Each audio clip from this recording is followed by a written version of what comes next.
So today we're going to be moving into systems of linear equations, specifically focusing on the conceptual part. This is going to be part one, the conceptual. In the next part, we'll go over how to actually solve these things. However, I want to emphasize that I believe understanding the conceptual part is far more important. So if you get this video, you're in good shape. Okay, so first of all, let's go over this mouthful of words. Systems just means a bunch. So systems, you see this little bracket over here? It means that we have two conditions, that this has to be true and that has to be true. And the key word is that it's simultaneous. So it's not like this has to be true and at some other time we can pick different values for x and y and that has to be true. The idea is both of these have to be true at the same time. So if you say x equals 4, that would make 2 times 4, 8. So let's say you want to see, does x equals, so for example here, if you plug in 4, you get 2 times 4 is 8. And then how can we get 5 from an 8? Maybe y is -1. So then we have 8 minus 3 is 5. So that works out. But then we plug the same values. We're not allowed to change them into this one, and this better work out too. So we're going to have 5 times 4, which is 20, minus 4 times -1. That's going to be 24 negative. So that's not going to work out. So in the next video, we'll see how to actually solve that. But that's the challenge that we're going to be going over here, is how to solve systems, not just a single equation like we saw before, such as 2x plus 5 equals 10, but how to solve this and another constraint at the same time. All right, the next part is linear. So in general, these can be far more crazier. This can have x squared, x cubed, crazy powers. So notice these are all linear, and what I mean by that is they are related to lines. So if you look over here, y equals 2x plus 3 is an example of a linear equation.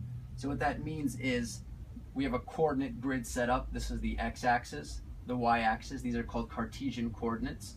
So this will be, each tick mark is 1. So this will be 1, 2, 3, 4, 5. Leftwards is negative, -1, -2. And the y-axis, 1, 2, 3, -1, -2, -3, and onwards. So we can just plot a few points. So if x is 0, then 2 times 0 plus 3 would give us 3.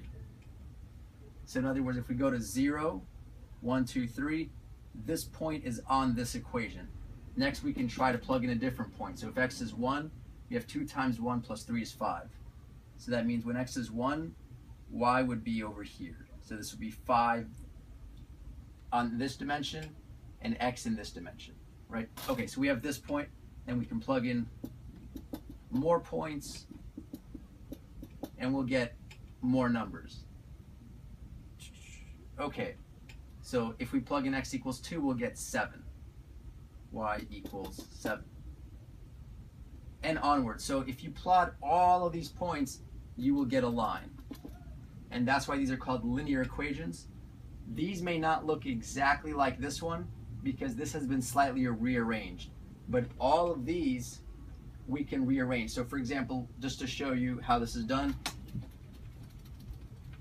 we can take this equation and move the 2x over and then divide by 3. So we would have 3y is -2x plus 5. I like to put the 2x part first. We could also do 5 minus 2x, that's fine. Then divide by 3. All right, so now we have this in a traditional linear form, and this looks almost like the previous thing we plotted, which was 2x plus 3. So there's some number times an x plus some other number, and these are linear. So all of these, notice, all of the exponents are just 1. So this is x to the first, y to the first. There's no x squared, x cubed. There's no powers. Nothing weird is going on other than plus and minus multiples of x's, y's, maybe some other variables too. All right, so that's what we mean by linear. So think of these mentally as like simple line equations. All right. So the exercise I want to go through here is to understand conceptually, before we even try to solve these, what we should get. And there's 3 possibilities: 0, 1, or an infinite amount of solutions. So how does that happen? So first of all, because now we understand these are linear equations, we can just think of them as lines. So here we have two equations, so we have 2 lines. So let's just draw 2 random lines. All right. What are the chances that if you draw 2 random lines, or if you have 2 pencils on you, just drop 2 pencils, So let's say we dropped 2 pencils on a piece of paper, so they landed like this. So now extend this one and see if they intersect. Almost always they will intersect. There's only sort of 2 weird cases. One in which they're actually the identical line, in which case a lot of points are on both lines, so that's the infinite case. Then there's the 0 case in which they're both parallel, so they'll never hit. If you extend them infinitely in both directions, they will never intersect. And then usually, if you just pick anything at random, they will intersect. So that means most often, if you just were to randomly pick numbers, you will get this case where you have one unique solution. All right. Now, I say one unique solution. This is when the number of variables and the number of constraints is the same. So we have number of variables and number of constraints. So if these two are equal, then we'll usually get one solution. If there are more variables than constraints, so let's look over here on the board. Let's look at number 2. You see how there's 2 variables, x and y, but there's only one equation. So that means there's only one constraint. So if there's more variables than constraint, we have so much freedom to solve this. For example, you can pick literally anything for y, say 10, x will be 0. If you pick y as 5, x will be 5. So it's super easy to make this work. So in this case, you will have an infinite amount of solutions. Now I say usually, we'll see some exceptions to this. And if it goes the other way, such as, let's see where we can find that. Well, on the face of it, let's say over here, we have 3 equations, but we only have 2 variables, x's and y's. So usually when this happens, you'll have no solutions. The way I like to think about this is, imagine you're a crazy person and you're in a straitjacket, and one thing is telling you to go left, and another person is telling you to go right. So you can't, with only two variables, sort of 2 degrees of freedom, you can't satisfy 3 different constraints. You can't go both left and right at the same time. So it's important to keep these in mind. Now these are usual scenarios. On average, like we said, if you just draw 2 random lines, they're likely to intersect here, unless they're perfectly constructed to be parallel or they're the same line. Now this holds not just in 2 dimensions, but 3 dimensions. So if you look at these x's, y's, and z's, the fact that we have 3 variables means we're no longer in 2D, we're in 3D. So in 3D, we're not dealing with lines anymore, we're dealing with planes or sheets. So they're still linear in the sense that they're flat, but we're in 3 dimensions. So if you take 2 flat sheets, they are still likely to hit somewhere, unless they are perfectly parallel. So again, that's a very rare case. So let's go through these and we'll decide whether they're 0, 1, or an infinite amount of solutions, and there'll be some tricky cases. So on average, this one, they look completely unrelated, we'll say. Now again, this is not going to be super scientific, but this is just to get the point across of the understanding it conceptually. So there should be one solution to this, so that in the next video when we solve it, we know what to expect. So if you don't get what you expect, something's wrong. In this video, there's a lot of variables and only one constraint, so you can do almost anything you want.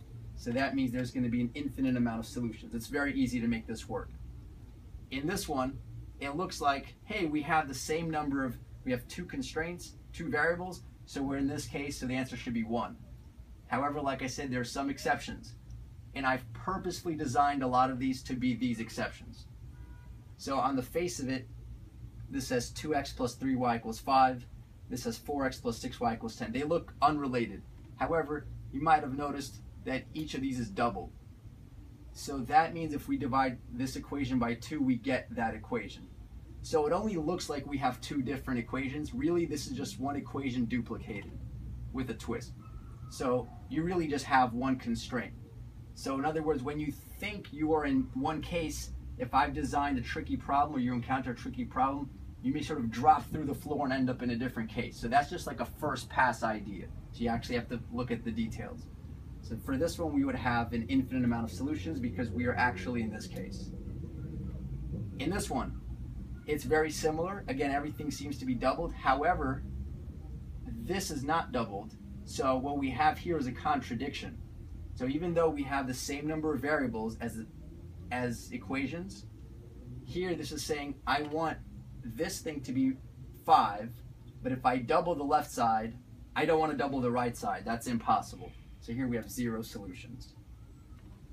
So notice how here, unless we duplicate everything, if we create a little twist, then it's going to completely break.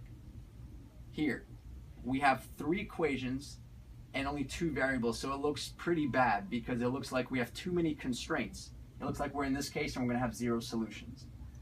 However, so visually, what does this mean? It means we have 3 lines. 1, 2, and let's plop a random line. So like that. If you were to plop random lines, yes, there's these points of intersection, but it's unlikely that all 3 lines will intersect in the same point unless you were to design it very specifically so they all go through that one point. Here, there's a lot of intersections, but only for pairs of lines, not all 3. So this looks kind of bad for us. However, and you might say, how would I have known this? Well, you'd need to study a little more math, but this is just to get you aware of it. If we double this equation, you get 4x plus 2y equals 6. And then we subtract this equation. Now, how did I know? I designed it to be extra tricky. So that'll be double this. So it'll be 4x minus x, that's 3x. Double that, 2y minus negative 4y, that's 2 plus 4y, that's 6. Double this, that's 6, minus 5 is 1. In other words, we can create this just by playing with these 2 equations. Now, that felt a little strange. In the next video, you'll see the justification for what I just did a little more. But the idea is this is really a fake constraint. So this is not a new piece of information. This is not really an extra constraint. You really just have 2 constraints. And when you have an equal number of variables and constraints, we're good. We have a unique solution. So we have 1 solution. So again, this is an example of, it looks like we're in one of these cases, but we break through the floor, we end up in another case. This one. So I designed these to look almost completely random, these wacky 104 numbers. So hopefully, unless we got really unlucky, there's an equal number of variables, x, y, z, and 3 equations, so there should be a unique solution to this problem. Now, how to solve that, we'll go over that later on in another video. For these, we have 3 variables and 3 equations. So again, we think, oh, maybe we're over here. But again, I purposely designed this so that if you add 1 and 3, these first equation 1 and equation 3, x plus 2x is 3x, 2y minus 3y is negative y, and z plus 4z is 5z. And however, 4 plus 1 is not 6, but it's 5. So that means the left-hand side ended up being exactly the same just by adding these equations to get this. But we didn't get the 6. So this is going to have 0 solutions. Another reason this is good is that we don't want to bother spending all our time and energy trying to solve this when we could very quickly see just with a little analysis that the answer is going to be 0. So this saves us a lot of time. All right, now this one.